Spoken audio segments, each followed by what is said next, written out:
Most of the important things in the world have been accomplished by people who have kept trying when there seemed to be no hope at all. Dale Carnegie. Tweet it. I just received a kind of a gut-wrenching email from one of my fans, and it's a really serious topic because I've had people in my family deal with this, depression and this sense of no hope. Well, today, we're gonna give you a little bit of hope, Fit Lifer. This individual wrote in and they said, Drew, I've tried everything and I feel like there's no hope. I have less than $100 in my bank, I'm 50 pounds overweight, and I have no food in the fridge. Sometimes I feel like killing myself.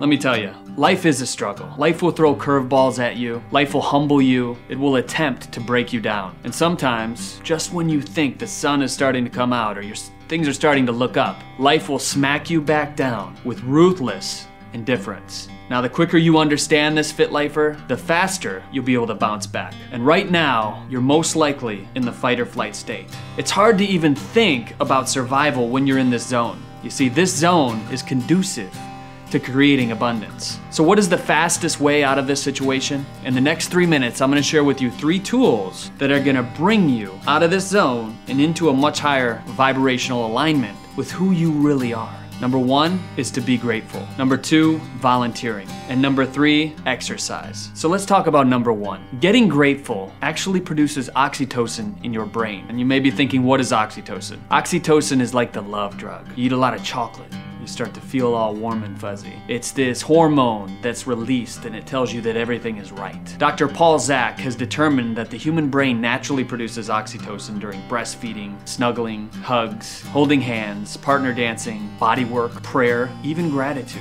An easy way to express gratitude daily is to simply write someone a note or call them up or open a door for them. I was told once that the easiest way to bring more abundance in your life, even if you have $5 in your pocket, $5, right? Is to go out on the streets and give away $5 because it's in that giving that's going to release you from feeling sorry for yourself, from feeling like you can't make enough money to pay your rent or whatever the situation may be. So start thinking about giving more and getting grateful for what you already have.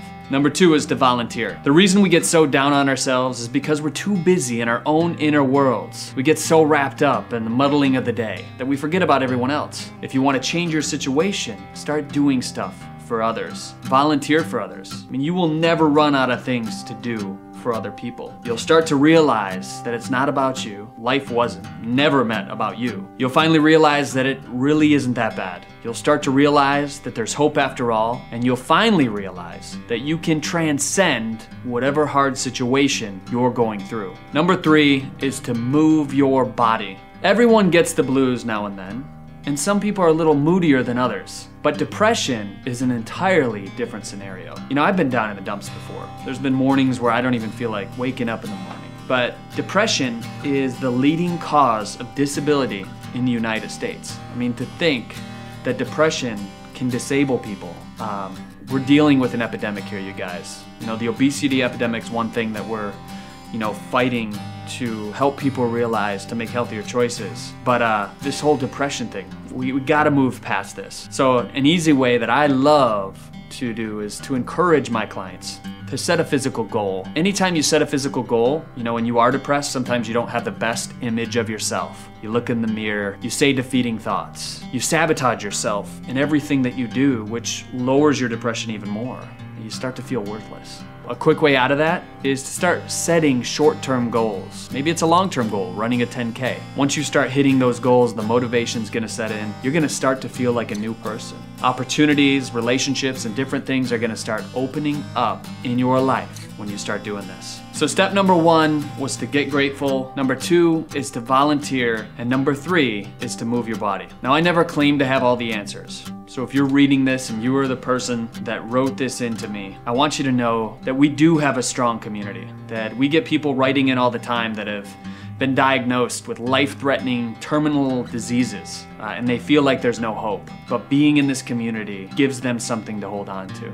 If you're struggling with anything whatsoever, Fit Lifer, turn to the community around you, the support system, get grateful for them, and forward this to anybody that needs help. All right, so if you really feel like you're down in the dumps, you're depressed, you really want to kill yourself, then I encourage you to see a psychologist, to go see a priest, a pastor, talk to your mom, your dad, a coach, somebody that can help you through this. Because at the end of the day, we really are in this together.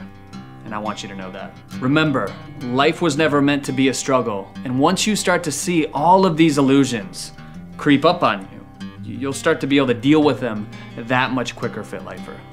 So you may not believe in yourself right now, but guess what? I've been there and I believe in you. Keep pushing forward, keep believing, keep smiling, keep singing, and keep reaching for the stars, Fit Lifer. I know you got this. So the winner of this week's book, The 4 Purposes in the Life by Dan Millman, is going out to Shelly Hubbard. Congratulations, Shelly. The book's going out to you. To win the book next week, all you gotta do is leave a comment below this video, leave a video response, and let us know how this video made an impact on you or somebody in your life. I'm Drew Canoli. Remember, we're in this together, and I'll see you next week.